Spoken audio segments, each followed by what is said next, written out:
राजर्षि छत्रपति शाहूजी महाराज जयंती पर रविवार को विश्व बैंक बर्रा स्थित स्मृति पैलेस में विचार गोष्ठी एवं प्रतिभा सम्मान समारोह का आयोजन कुर्मी परिवार समागम द्वारा किया गया। कुर्मी परिवार समागम के उद्देश्य को बताते हुए आशीष सचान ने कहा कि समाज को संगठित कर समाज के लोगों की धन बल से मदद करना है। विचार गोष्ठी में HBTU 0 प्रोफेसर डा जीरो ब्रिजेश कटियार ने शाहू जी के जीवन पर प्रकाश डालते हुए कहा कि शाहू जी का जन्म 1974 में हुआ और 1894 में राजा बने। 1922 में इनकी मृत्यु हुई। सन 1919 में शाहू जी महाराज को फूलबाग में अखिल भारतीय उर्मी क्षत्रिय समाज ने राजर्षि की उपाधि ही। इन्होंने अपने राज्य में निःशुल्क एवं अनिवार्य शिक्षा की शुरुआत की थी।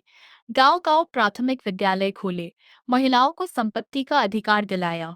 मुख्य अतिथि लेबर कमिश्नर नवनीत वर्मा ने कहा कि अभिभावक बच्चों को शिक्षित करें, जिससे समाज की प्रगति होगी। समाज के लोग बच्चों को नौकरी के साथ व्यवसाय में आगे बढ़ाए, जिससे देश आत्मनिर्भर होगा।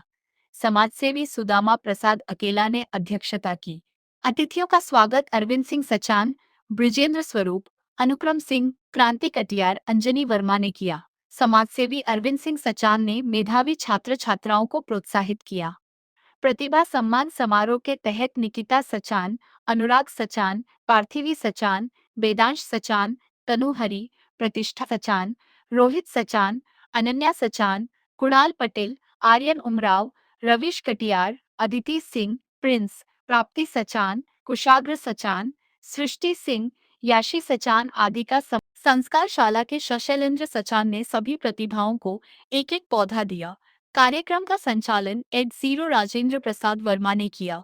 इस अवसर पर डी सचान, शिव सचान फौजी, JN करियार, राजेश सचान, योगेंद्र सचान, पूर्व BSA देवेंद्र स्वरूप सचान, डा जीरो अजीत सचान, अंकिता सचान, जितेंद्र सचान, हेमेंद्र सचान, विकास सचान, संदीप उत्तम, सुमित सचान, शशिकांत, नागेंद्र कुमार, हिरेंद्र प्रताप सिंह।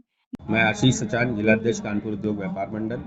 आज हमारे कुर्मी परिवार समागम के द्वारा से छत्रपति शाहू जी महाराज की जयंती पर विचार गोष्ठी एवं प्रतिभावान मेधावी छात्रों के समाज के लोगों का सम्मान समारोह। हम लोग आज 25 बच्चों का सम्मान कर रहे हैं जिनके परसेंटेज 90 के ऊपर है। ये पूरे कानपुर शहर से बच्चे चयनित किए गए हुए हैं। मेरे आशीर्वाद स्वरूप यही है कि ये सारे समाज के बच्चे खूब आगे बढ़े, जीवन में खूब नई तरक्कियां करें। इनका जो जीवन का उद्देश्य होना चाहिए वो समाज के हित के लिए होना चाहिए।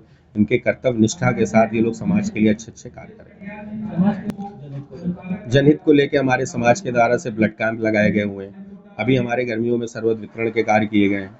अभी हम लोगों ने एक अस्पताल में जाके वहाँ की व्यवस्थाओं को समुचित रूप से सारी व्यवस्था कराई गई है। परिवार समागम का जो उद्देश्य है वो शिक्षा, रोजगार और कहीं ना कहीं सभी सामाजिक बंधुओं को एक माला में पिरोने का कार्य करने का कार्य करता है।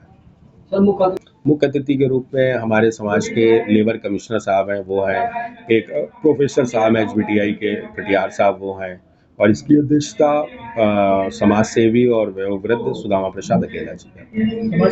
समाज के लोगों को मेरा एक ही कहना है कि आज की तारीख में जो भी समाज के लोग हैं, कहीं ना कहीं समाज के बंधुओं के साथ एक अच्छा सामाजिक चिंतन जरूर रहना चाहिए। हर समाज के कहीं भी किसी व्यक्ति को अगर जरूरत पड़ती है तो उसके साथ तन मन धन के साथ खड़े होना चाहिए।